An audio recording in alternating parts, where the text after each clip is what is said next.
Malam itu terasa sunyi. Hujan rintik-rintik membasahi kota, menciptakan suasana dingin yang menembus hingga ke tulang. Faisal, seorang petugas kamar jenazah di sebuah rumah sakit tua di pinggir kota, sedang bertugas sendirian. Rumah sakit itu dikenal dengan berbagai cerita mistis, terutama di bagian kamar jenazah yang sering dianggap sebagai pusat dari segala keanehan. Kamar jenazah itu terletak di lantai bawah tanah, jauh dari hiruk-pikuk rumah sakit. Hanya ada satu lorong panjang menuju ke sana, diterangi lampu neon redup yang sesekali berkedip. Malam itu, Faisal sedang merapikan catatan kematian pasien hari itu. "Ada 3 jenazah malam ini," gumamnya sambil melihat daftar. 2 jenazah adalah pasien lanjut usia, dan 1 lagi adalah korban kecelakaan yang wajahnya sulit untuk dikenali.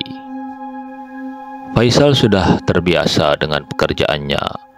Bau formalin, dinginnya ruangan, dan suara angin yang menyelinap di antara dinding kamar dingin sudah menjadi bagian dari hidupnya. Tapi malam ini, entah kenapa perasaannya tidak enak. Sejak ia memasuki kamar jenazah, ia merasa ada yang memperhatikannya. Sambil memindahkan jenazah terakhir ke dalam loker pendingin, Faisal mendengar suara aneh. Awalnya, ia mengira itu hanya suara mesin pendingin yang mulai berkarat. Namun, suara itu terdengar lagi. Kali ini lebih jelas, seperti suara seseorang yang mengeluh kesakitan. "Halo, ada orang di sana?" Faisal bertanya dengan suara sedikit gemetar. Tak ada jawaban. Faisal mencoba meyakinkan dirinya bahwa itu hanya halusinasinya. Ia melanjutkan pekerjaannya, tapi suara itu muncul lagi. Kali ini lebih keras, seperti suara orang mengetuk-ngetuk dari dalam salah satu loker pendingin. Degup jantung Faisal semakin kencang. Ia berusaha mengabaikannya, tapi rasa penasaran mengalahkan ketakutannya. Ia mendekati deretan loker jenazah dan mencoba mendengarkan dengan lebih seksama. Suara itu datang dari loker nomor 13, yang seharusnya kosong karena jenazah terakhir baru saja ia masukkan ke loker nomor 12. Dengan tangan gemetar, Faisal membuka loker nomor 13, dan ternyata kosong. Hanya udara dingin yang keluar. Namun, sebelum ia sempat menutup loker itu, ia merasakan sesuatu. Udara di ruangan mendadak berubah menjadi sangat dingin, seperti ada sesuatu yang menyerap seluruh kehangatan di sekitarnya. Dari sudut matanya, ia melihat bayangan hitam melintas di belakangnya. Faisal membalikkan badan dengan cepat, tapi tidak ada apa-apa di sana. Ia merasa semakin tidak nyaman. Ia memutuskan untuk meninggalkan kamar jenazah sebentar, mencari udara segar di luar. Namun, saat ia melewati lorong panjang menuju pintu keluar, lampu di langit-langit mulai berkedip dengan cepat. Tiba-tiba, Faisal melihat seseorang berdiri di ujung lorong. Sosok itu berpakaian serba putih, seperti pakaian pasien rumah sakit. Rambutnya panjang dan menutupi sebagian besar wajahnya. Faisal mencoba untuk memanggilnya. "Hei, Anda tidak boleh berada di sini. Ini area terlarang." Namun, sosok itu tidak menjawab. Perlahan-lahan, sosok itu mulai berjalan mendekat. Faisal merasa ada sesuatu yang aneh. Langkahnya tidak terdengar, dan tubuhnya tampak melayang beberapa sentimeter di atas lantai. Ketika sosok itu semakin dekat, Faisal akhirnya bisa melihat wajahnya. Itu bukan wajah manusia. Kulitnya pucat kehijauan, matanya kosong, dan mulutnya menganga seperti berteriak tanpa suara. Faisal mundur perlahan, tapi tubuhnya terasa kaku. Keringat dingin mengalir di pelipisnya. Sosok itu berhenti beberapa meter darinya, lalu menghilang begitu saja. Hanya suara angin yang tertinggal, seperti bisikan samar-samar di telinganya. Setelah beberapa saat, Faisal memberanikan diri untuk kembali ke kamar jenazah. Ia mencoba mengalihkan pikirannya dengan menyelesaikan catatan kematian. Namun, saat ia memeriksa daftar jenazah malam itu, ia menyadari sesuatu yang aneh. Jenazah korban kecelakaan yang wajahnya sulit dikenali tidak memiliki identitas. Tidak ada keluarga yang datang mengklaimnya, dan tidak ada catatan lengkap tentang siapa dia. Faisal merasa ada yang tidak beres. Ia membuka loker nomor 12 untuk memeriksa jenazah itu lagi.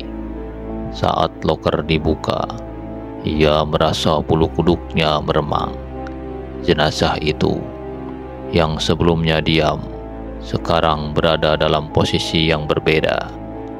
Tangannya yang semula lurus di sisi tubuh, kini terlipat di dada seperti sedang berdoa.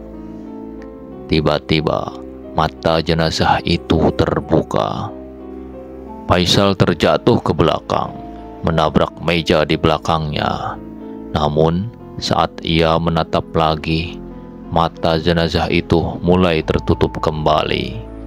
Ia mencoba meyakinkan dirinya bahwa itu hanya ilusi. Efek dari kelelahan karena bekerja terlalu keras. Tapi suara bisikan itu muncul lagi. Kali ini lebih jelas. Tolong aku, tolong aku. Ketakutan Faisal memuncak. Ia memutuskan untuk menelepon rekannya, Arman, yang biasa bertugas bersamanya. Namun, saat ia mencoba menghubungi, sinyal telepon tiba-tiba hilang. Faisal merasa terjebak. Ia ingin keluar dari kamar jenazah, tapi sesuatu membuatnya tetap di sana. Rasa penasaran yang tidak bisa dijelaskan. Ia memutuskan untuk memeriksa arsip lama rumah sakit, mencari tahu tentang jenazah tanpa identitas itu. Setelah menggali beberapa dokumen, Faisal menemukan sebuah catatan yang mengerikan. Beberapa tahun yang lalu, seorang wanita muda menjadi korban kecelakaan tragis di jalan raya dekat rumah sakit itu. Tubuhnya dibawa ke kamar jenazah, tapi tidak ada keluarga yang datang mengklaimnya. Wanita itu dikuburkan tanpa nama, dan sejak itu kamar jenazah mulai dihantui oleh berbagai kejadian aneh. Beberapa petugas sebelumnya melaporkan melihat sosok wanita dengan gaun putih melayang di lorong, mendengar suara bisikan dari dalam loker, dan mengalami mimpi buruk yang sama. Wanita itu meminta tolong agar ditemukan. Faisal merasa bahwa wanita itu adalah jenazah yang sekarang ada di loker nomor 12. Ia mencoba bicara meskipun suaranya gemetar. "Jika kamu butuh sesuatu, beritahu aku. Aku akan coba membantumu." Ruangan menjadi sangat dingin. Lampu-lampu berkedip dengan intensitas yang mengganggu. Tiba-tiba, loker-loker jenazah terbuka dengan sendirinya. Suara jeritan menggema di seluruh ruangan, membuat Faisal menutup telinganya. Dari salah satu loker, sosok wanita dengan wajah rusak muncul, menatap Faisal dengan mata penuh amarah. "Kembalikan aku, bawa aku pulang," katanya dengan suara serak.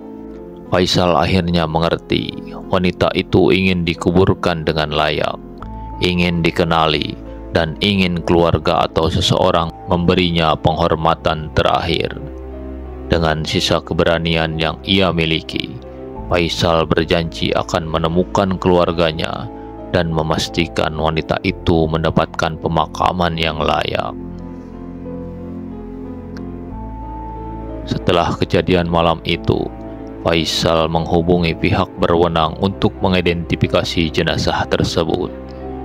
Dengan bantuan polisi, mereka akhirnya menemukan keluarga wanita itu. Ternyata, wanita itu telah hilang selama bertahun-tahun, dan keluarganya mengira ia sudah meninggal tanpa jejak. Jenazah wanita itu akhirnya dimakamkan di desa asalnya dengan upacara yang layak. Setelah pemakaman, kejadian aneh di kamar jenazah berhenti. Faisal merasa lega, meskipun bayangan malam itu masih sering menghantuinya dalam mimpi. Namun, di sudut kamar jenazah yang sepi, loker nomor 13 tetap terasa dingin. Faisal tahu, meskipun wanita itu telah pergi dengan damai, kamar jenazah itu akan selalu menyimpan rahasia dan cerita yang tidak akan pernah terungkap sepenuhnya. Oke teman-teman, demikian dulu untuk cerita horor kali ini. Semoga bisa menghibur dan membuat bulu kuduk Anda berdiri. Sampai jumpa di cerita horor berikutnya. Jangan lupa untuk like and subscribe channel DKN Horor. Wassalamualaikum warahmatullahi wabarakatuh. Adios, bermios.